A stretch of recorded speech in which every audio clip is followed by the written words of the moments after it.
बंधुगण आपण मानक आम यूट्यूब चैनल प्रवचन को स्वागत। आपण मैंने आम चैनल माध्यम विभिन्न आलोचना शुणुंट आलोचना देवाई आम पाखे उपस्थित अच्छा संस्कृति गवेषक श्रीजुक्त गोविंद चंद्र पाणिग्राही सार को स्वागत करुच्ची। आपण मैंने जो मैंने आम चैनल को सब्सक्राइब करना दयाकोरी यही समय भितर सब्सक्राइब करनी बेल आइकन दबातु लाइक कमेंट शेयर करूँ। आसतु आज शुणा मनोबल चौतीसार आउ एक आलोचना।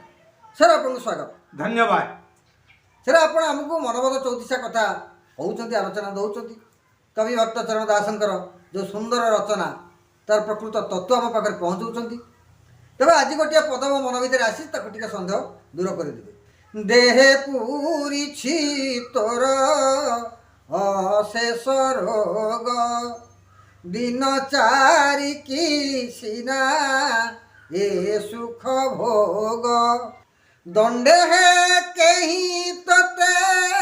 रखिबे नाही दंडू जे थिबे जम डगर जाही। तबे जो पदटी मु कहली ये पदर विशेष किसी समस्या देखा जाऊनी केवल गोटे जगह से कहले देहे पूरी तोर अशेष रोग दिन चारिकी। ये जो 4 दिन ऊपर सी कहले दिन चारिकी सीना ए सुख भोग तेबे आमे कौन समय दिन 4 बजुंट। तबे मोर प्रश्न होची जो 4 दिन उदाहरण से देले कहीं दिन 4 बोली कहले मुझे जानी नहीं। आपण यार विस्तृत आलोचना देवे ये दिन 4 कौन ये 4 दिन आम किमी भोग करुँच ये 4 दिन आम कौन सुख भोग कर जो भक्त चरण दास कहले ना ये निवृत्त हो ये सुख छाड़ी दियो दयाकोरी टी आलोचना दिंतु। ओम श्री परमात्मने नमः। भाई माने माँ माने आपण मान को आम चैनल को स्वागत करुछि। आज आपण को 18तम पद अष्टादश पद आलोचना करबा पई आमे चाहुछु। देहे पुरीछि तोर अशेष रोग। रोगर संख्या ना अशेष। आपण माने कहिबे एते रोग जदि समस्त देहरे पुरीछि ताहले लोक बंची केमिति नाई प्रकृत आज्ञा ता नुह। देहटा एभली एक जिनस जहाँ को माटी पिंड बोली कहूँ से एभली एक पदार्थ जो जेकोसी समय रे कौनसी ना कौनसी रोग जीवाणु सृष्टि हो जाई पारे। बाहरु आसू बा भितरे सृष्टि हो भितरे आमर तो मल अच्छी मूत्र अच्छी ता द्वारा हो बा बाहरु किछि आसू खाद्य जनित हो बा अन्य कौनसी कारण संसर्ग जनित हो विभिन्न प्रकार कारणरू आम देहरे भिन्न भिन्न प्रकार रोग सृष्टि हेबा संभव। पुनः से कहिले जे दिन 4 की सीना ये सुख भोग। मनीष सुख भोगिबा पई सबु बेले इच्छा करे। कौनसी परिस्थिति मनीष चाहे मु दुख भोग करे किंतु एकथा सत्य जे सुख आउ दुख ये दीटा जाक अलग अलग जिनस नुहति जहाँ को आपण बाक्सरे पुरेकी बेसी दिन रखिपारे सुख को दुख को बाक्सरू अल्प दिन रखी फोपाड़ी दे पारे। ये दुईटी जाक एक अदृश्य शक्ति जहाँ मनुष्यर कर्म एवं चिंतन सहित संयुक्त। आपण गोटे उदाहरण देवी राधानाथ रायकर चिल्लिका काव्यर सुख बोली जहाँ जन नेत्रे दिशे हाथू आसे हाथे पड़वा से सुख बोली जहाँ को आम कहूँ पैसा भली धन भली से गोटे हाथ रू आउ गोटे हाथ को पड़े जाए से केबे स्थिर रहे। वस्तु नुहटी से कहीदेले राधानाथ वस्तु नुहटी अटई से धूम से गोटे वस्तु नुहे ताको अटकई रखिपारूनी आम धूम कहले धूआं धूआं को जमी अटकई रखनी से जुआड़े पर से पड़े जीव अन्य नाम तार राधानाथ तार आउ गोटे ना देले आकाश कुसुम। आकाश रे कोठी गोटे फूल होईची ये कल्पनार कथा से भली सुख एक कल्पना दुख एक कल्पना किंतु ताहा हमको भोग करियो पड़े। काहींकी भोग करियो पड़े तार कारण होउची आमर कर्म एवं प्रवृत्ति एवं मानसिकता ये तीनोटी जाक एकाठी हो गले गोटे जगार सुख आसीपे गोटे जगार दुख आसीपे। किंतु प्रश्न होउची आमे कौन मात्र 4 दिन सुख आ दुख को भोग करुछु 2 दिन सुख 2 दिन दुख ना दिने सुख 3 दिन दुख ना 3 दिन सुख दिने दुख एमती किछि ना ये दुनिया रे कौनसी जड़े व्यक्ति नाही जे केवल मात्र सुख भोग करछि केवल मात्र दुख भोग करछि ता नहीं सुख एवं दुख टंकार उभय पार्श्व भरी परस्पर परिपूरक आसिबो पुणी जीव पुणी आसिबो पुणी जीव यह परिवर्तनशील सेथिपाई से 4 दिन कथा कहले आमे वर्तमान देखिबा विभिन्न तात्विक गवेषक माने जहा कहउचंती मनुष्य पाखरे मात्र 4टी दिन स्मरणीय दिन होइके अछि कौन 4टी केतेक कहंती जन्मदिन विद्यालय रे प्रवेश करिबा दिन विवाह दिवस एवं मृत्यु दिवस ये 4टी को 4 दिन भाव में गणना करा जाए अन्य गुड़ी को क्रियाशील गति भाव में समय क्रियाशील गति भाव में नहीं निया जाए आपण माने कहतु जे प्रकृत चिंता करंतु जन्म दिवस रे मनुष्य पिलाटीए जन्म नेला अच्छा सी कि सुख भोग कला कांदिला प्रथम जन्म नहीं सारे सी कि सुख भोग कला एवं सी सुख बोली से कौन बा जानी किछि जानी दुख कौन जानी सुख कौन भी जानी जदि से सुख जानी था जन्म मात्र कांदी न था हसी था असुविधा किछि नहीं आमे तुलसीदास जीवनी रे पढ़िछु तुलसीदास जन्म नहीं सारा पर राम राम कहले कांदिले तो ना तेणु जन्म बेले जो दिन मनुष्य जन्म नेला से दिन को आमे गोटे तार दिनर भोग बोली कहि परिबा संभव नहीं पारे हुए तो सही दिनटा अन्य मानक पई दिन रे गणना हो पारे तमर जन्मदिन अमुक तारीख रे अमुक मास अमुक दिन रे हुए तो अन्य माने हम कहिदेले बापा माँ कहिदेले हम ताको ग्रहण कर नै किंतु सही दिन जन्म हवा दिन हम पई सुख कोन दुख कोन हम किमि जाने द्वितीय कथा विद्यालय रे प्रवेश दिन प्रथम विद्याध्ययन पूर्वर थिला आश्रमवासिक शिक्षा ब्रह्मचर्य ग्रहण करा जाउथला हुए तो ताको आमे ग्रहण करि पारे विद्यालय को जिबा बेले 5 वर्ष ऊर्ध्व पिला पूर्वर जाउथले एबे 3 वर्ष ऊर्ध्व पिला गले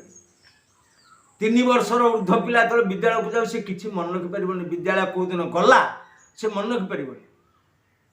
5 वर्षर पिलाटी कां भा टिके जानी पारे जे हम आज विद्यालय गली किंतु विद्यालय प्रवेश तारीख कहब किए हुए तो बापा माँ मन पकई पारती विद्यालय प्रवेश तारीख कहब केवल विद्यालय प्रधान शिक्षकों उपस्थान नाम लेखा खाता आम विद्यालय प्रवेश दिन गोटे दिन बोली मनुष्यर केमिति ग्रहण कर तृतीय कथा विवाह यही कथाटा समस्ते ख्याल रखी पार असुविधा किसी ना विवाह कौ दिन है ता पूर्वर प्रस्तुति होउची विवाह पाई आमे समस्त प्रस्तुत होउछु सेथिपाई एबे आधुनिक सभ्यता रे विवाह वार्षिकी मध्यम पालन करा नूतन वार्षिकी विवाह वार्षिकी एनिवर्सरी बोलता कहउछ होउची ताकू हे तो मन रखी पारू किंतु गोटे कथा विवाह करिबा दिनटी गोटे दिन जदि कुहा जाए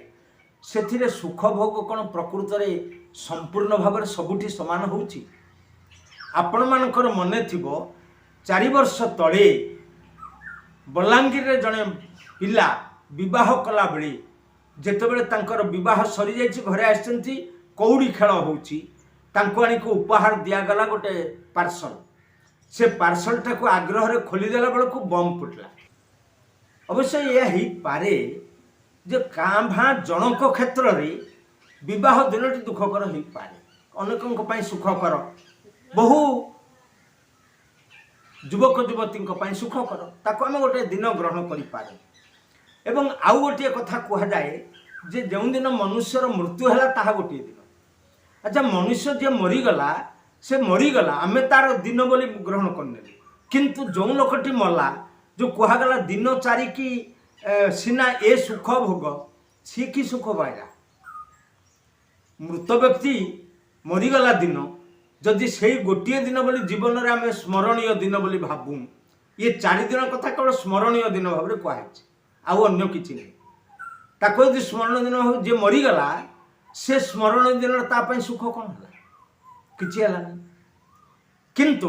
केतेक क्षेत्र में जे हुए तो कहुच्छी चारिटी जीवन चारिटी अवस्था को चारोटी दिन भाव में केतेक तार्किक ग्रहण कर शैशव कैशोर यौवन एवं वार्धक्य ये अवस्था गुड़ी को गोटे गोटे दिन भाव में ग्रहण करे यह हुए तो प्रतीकात्मक भाव में ग्रहण कर अन्य केतेक तार्किक बंधु जो माने ज्ञानी से माने कहती मनुष्यर जो चारोटी आश्रम अच्छी चारि आश्रम व्यवस्था वैदिक शास्त्र अनुसार ताकू मध्य गोटे गोटे स्मरण दिन भाव में ग्रहण कर आपण मैंने कहे आज्ञा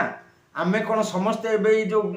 बानप्रस्थ आश्रम सन्यास आश्रम ये चारि आश्रम आमे कौन एवं ग्रहण करुचु ताले आम पाई 4 दिन सुख कौन आमे कोटा को 4 दिन सुख बोली बुझीबू ना प्रकृत कथा होची आम साधारण मनीष पाई समाज रे रहुथुबा आममानक पाई प्रकृत रे जन्मदिन होची गोटे सुखकर दिन आम पाई नुहे जन्म हेबा पिला पाई किंतु पिला पाई परोक्ष रे सुख काहेकि ना ताको मिली थाए जत्न सुख जन्म भेला परे जन्मदिन रे जत्न सुख मिली थाए अन्य मानक द्वारा जो जत्न सुख न मिले आपण माने एबे संवादपत्र रे पढुथिबे गोटे माँ संतानटी जन्म कर सारा परे अनावश्यक भावी पोषी पारिबनी बोली भावी रास्ता कड़े गड़े दे पड़े तार जन्म जो जन्म लाभ कला से तार जन्म सुख कौन पाइला जत्न सुख कौन पाइला जो दिन से जन्म है परिवार लोके ता प्रति जो आनंद उल्लास प्रकाश कले कौन पाई प्रकाश कले तार जत्नर दायित्व नहीं से गोटे दिन तार जत्न सुख ताको मिलला नहले मिल न था द्वितीय होची ज्ञान सुख पाई विद्यारंभ यही क्षेत्र रे तार ज्ञान सुख पाइला जो दिन विद्यालय प्रवेश है से जानिला मते किसी आउ गोटे सुख मिलवा को ज्ञान सुख गोटे स्मरणीय दिन तृतीय होची यौवन सौख्य विवाह दिन एवं चतुर्थती होची भौतिक सुख कौन से भौतिक सुख ना जो दिन प्रथम करी संतानटीए बा संततिटीए ता कोल को आसिला ताहा एक स्मरणीय दिन सुखर दिन आपण मैंने जानी समाज रे एमिति किछि भाई भौणी अछंती जो माने आजीवन संतान संतति मध्य पाई पारे ना सेमानक मन भितर जो दुख अछि ताहा दूर करवाटा कष्ट ही पड़े तेणु भौतिक सुख हूँ संतान लाभर सुख ये चारोटी सुख परोक्षर हो बा प्रत्यक्षर हो मनुष्य को पाइबा को हुए अन्य मानक द्वारा हो बा निज द्वारा हो पाइबा को हुए ये जो जो समय रे एगुड़िक प्राप्त हुए से जो कथाटी ताहा होची स्मरणीय दिवस ये 4 दिन को सीना ये सुख भोग तू 4 दिन सुख भोग कल आउ भोग ना तार अर्थ तार तो सुख भोगिबा भितर 4टी दिन स्मरणीय दिवस आउ अन्य गुड़िक स्मरणीय दिवस भाव में तू ग्रहण कर पारु ना कहीं ना मु कौ दिन चाकरी कली हाँ चाकरी कली 2 दिन 3 दिन पर चाकरी बहिष्कार कर ता स्मरणीय हो पार किंतु मु कौटी गोटे बेपार कली बेपार वाणिज्य कली बेपारटा बुड़ीगला स्मरणीय हो पार किंतु यही जो 4टी कथा कहगला ये 4टी स्मरणीय हो स्मरणीय दिवस प्रत्येक मनीषर जीवन रे ये 4टी जाक स्मरणीय दिवस से कहले 4 दिन को सीना ये सुख भोग कौन सुख जहाँ कहलु आपण मैंने ग्रहण करेंगे धन्यवाद शुणिले आपण मैंने आलोचना 4 दिन को सीना ये सुख भोग प्रकृति आम 4 दिन बंचुना आम 4टा दिन जे निर्धारण कराई कथा नुह किंतु आम जीवन काल भितर आम 4टी दिन मात्र सुख भोगुं स्मरणीय स्मरणीय दिवस भाव में आम ग्रहण कर भक्तदास कहले 4 दिन को सीना ये सुख भोग आउ अन्य दिन मानक कौन सुख हो दुख हो छाड़ीदे मात्र 4 दिन कौन कौन से 4टा दिन भक्तदास मतरे सर आम पाखे उपस्थापन कले आम जानिले यही जो 4टी दिन केवल आमर स्मरणीय दिवस ये 4 दिन आम मन रखिपुंट तेणु यही 4 दिन छड़ा अन्य दिन मान आम गणना करना अन्य दिन मानक दुख हो सुख हो जापना तेणु सी कहले जे मनीष तुम 4 दिन जो सुख अच्छी यही सुख को मन रखार आवश्यकता ना तबे 4 दिन सुख मध्य छाड़ी दियो एको त्याग कर संपूर्ण भाव में भगवान के पाखे आश्रित हो जदि प्रकृत सुख तुम पाइब यही सिद्धांत सहित रोचु। आज तो समय है पुणी देखा आप धन्यवाद सर धन्यवाद धन्यवाद।